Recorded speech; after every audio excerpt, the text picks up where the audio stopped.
Queridos irmãos, nós temos mais uma devocional para nós fazermos. E nós vamos estudar hoje sobre uma pessoa muito pouco falada na Bíblia. Uma pessoa que nós não conhecemos nem o nome dela, nem nós não fazemos a mínima ideia como era o seu feitio de rosto, de corpo. Não sabemos basicamente nada. E até sua própria família não é muito falada na palavra de Deus. Mas essa mulher, ela se tornou um exemplo, um verdadeiro exemplo para todos nós. E é a mulher de Ló. Ló, sobrinho de Abraão, aquele homem que, quando o Senhor disse, sai da tua terra, da tua parentela, para a terra que eu te mostrarei, era de se esperar que Ló, no caso que Abraão, obedecesse. Mas talvez porque Ló era órfão, a palavra diz que o seu pai havia morrido, não fala em sua mãe, talvez a sua mãe já era falecida, porque a sua mãe não é mencionada quando eles saem de Ur dos caldeus para Harã, de onde o Senhor vai chamar Abraão. Abraão é chamado exatamente quando está em Harã. Para lá ele tinha ido com seu pai Tera, ou Terá. E Abraão e Ló estão juntos. Estão vivendo normal e aparentemente está tudo certo, como muitas vezes na nossa vida a gente olha, a situação está cômoda, está boa, está agradável, não há nenhum motivo para nós querermos uma mudança, não há nenhuma necessidade, a nosso ver, de mudança. É interessante que Abraão já tinha ouvido o primeiro contato que nós temos com Abraão, que começa ali em Gênesis 12. O Senhor fala para ele, sai da tua terra, da tua parentela, para a terra que eu te mostrarei. E ele vai e leva o sobrinho junto. Observe nesse momento, há um silêncio de Deus. E o que acontece? Há certas situações na nossa vida que pesam a questão das escolhas. Porque Abraão, se ele não tivesse levado o sobrinho, provavelmente nunca tinha havido uma desavença familiar. Mas ele levou, e há coisas que vêm de Deus, tudo nós dizemos, foi o inimigo, foi Satanás, foi o diabo. Mas às vezes não, às vezes é o Senhor quem permite.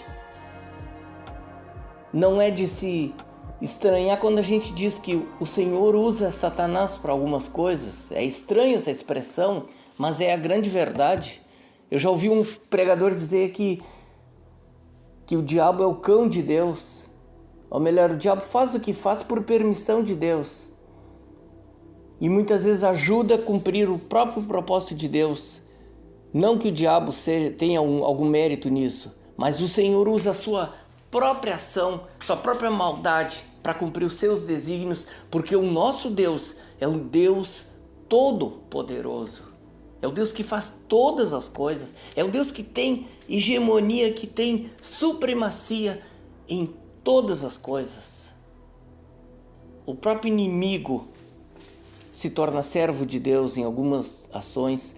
Então, essa discórdia entre os pastores que gerou um problema familiar fez com que Abraão realmente cumprisse ali a palavra de Deus, que era deixar a parentela.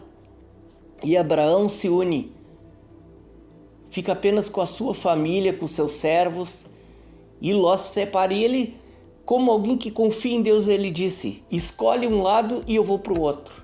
Ele sabia que estava no caminho de Deus, o caminho certo.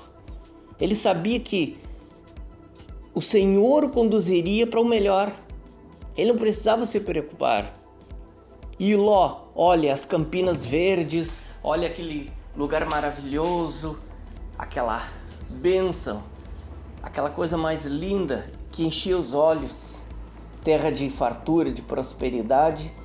E para onde ele se mete? Sodoma e Gomorra. Na verdade, na cidade de Sodoma. 2 cidades vizinhas que eram homens maus, homens tenebrosos, homens filhos de Belial, pessoas que não tinham moral, que não tinham o menor senso de justiça, que não havia um coração voltado para Deus, porque se houvesse, não teriam sido destruídos. Quando o anjo de Deus começa a dizer que vai destruir, Abraão intercede. Abraão intercede e consegue resgatar. Eu creio que as filhas de Ló, que eram 2 filhas, eu creio que elas tinham maridos ou pessoas, rapazes interessados nelas, e que dali poderiam sair e formar uma família e seguir a descendência de Ló. Mas eles também não quiseram sair, nem um vizinho, nem um amigo. Todo mundo talvez olhou para Ló e disse: Ló é maluco, vai deixar isso aqui tudo? Não vai cair fogo do céu, nada. Deus não vai destruir esse tal de Deus que eles falam, que esses crentes falam. Não vai fazer nada. Hoje as pessoas vivem numa tremenda ignorância. As pessoas não acreditam em inferno. As pessoas não acreditam no juízo de Deus. Deus é tão bom, e é verdade, que Ele não vai destruir o ser humano que Ele tanto ama, que Ele mandou Jesus. Mas isso é o juízo de Deus, e Deus é soberano para determinar essas coisas. Então eu digo para você, você precisa se voltar para Deus ainda hoje. Hoje é o dia, não é amanhã nem depois. Então o anjo determina tudo, e no tempo certo, a palavra diz que o anjo puxou eles para fora, porque eles estavam tão apegados à vida que provavelmente já estava boa, já estava farta ali. A Bíblia não diz, mas é lógico que os servos de Ló também saíram juntos, porque eles eram servos, provavelmente eram escravos no sentido da palavra. Então eles saem juntos com seu senhor, e a partir daí o Senhor ainda diz que não olhassem para trás. Mas essa mulher que é o tema principal dessa palavra, ela olha para trás e a Bíblia diz que ela vira uma estátua de sal. Talvez você tenha olhado para trás, talvez você hoje esteja na igreja, esteja procurando servir a Deus, mas o que está lhe prendendo? Você tem uma vantagem enorme sobre essa mulher de Ló, porque você olha para trás e você não vira estátua de sal.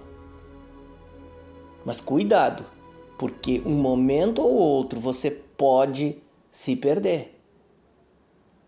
Se você morrer hoje, eu pergunto, você tem certeza da sua salvação? Ou a cidade de Sodoma e Gomorra, ela tem atraído tanto você, o mundo lhe tem atraído tanto, que você não vê outra escapatória a não ser olhar para trás e admirar e lembrar como eu era feliz e não sabia, como era bom, quanta liberdade, como o povo de Israel olhava para os melões, para as comidas fartas do Egito, mas eles eram escravos. Eles não eram livres. É melhor você enfrentar um deserto, ainda com pouco, porque no futuro você tem a terra prometida, do que você querer voltar atrás, voltar para o lixo, voltar para o esgoto, voltar para a miséria espiritual. Alegria que não é alegre. A conquista que não é conquista. O mundo passa, bem como a sua concupiscência, mas o que faz a vontade do Senhor permanece para sempre. Essa mulher é um exemplo do que nós não podemos ser, do que nós não podemos fazer. O mundo não deve ser nem cogitado. Há pessoas às vezes que contam testemunho, parece que elas amam o mundo até hoje, porque elas contam o que elas faziam com alegria. O cristão, quando fala da vida dele no mundo, ele deve falar com tristeza. Eu estava enganado, eu estava nas trevas, eu estava preso a Satanás. Que história é essa de falar com alegria? Ah, mas eu tinha tantas mulheres, mas não faltava bebida na minha casa. Coisas do tipo. Citando isso como exemplo, o cristão, ele não pode ter saudade do mundo, porque o mundo não presta, o mundo jaz no maligno. E você pode estar arriscando ficar paralisado na sua vida. Meu querido, se hoje você está paralisado, se você está hoje virado numa estátua de sal, eu digo para você, há esperança. Porque no caso dela não teve mais chance, mas no seu ainda há. Enquanto há vida, há esperança de você voltar para Deus, de voltar para o seu desígnio, voltar a cumprir aquilo que Deus te chamou de fato, a cumprir o teu propósito. Você sabe o teu propósito, você sabe o seu propósito, sabe aquilo que Deus te chamou e você não está fazendo, você não está vivendo essa palavra, você está paralisado. O sal, que é sinônimo de morte, muitas vezes, não há vida debaixo do sal. E você precisa hoje se arrepender dos seus pecados e voltar para aquilo de onde você nunca era para ter saído, do caminho, da direção de Deus. Você está vivendo um deserto, mas viva um deserto debaixo da nuvem, viva o deserto na coluna de fogo, viva a vitória que Deus tem para a sua vida. Deus te abençoe no nome de Jesus.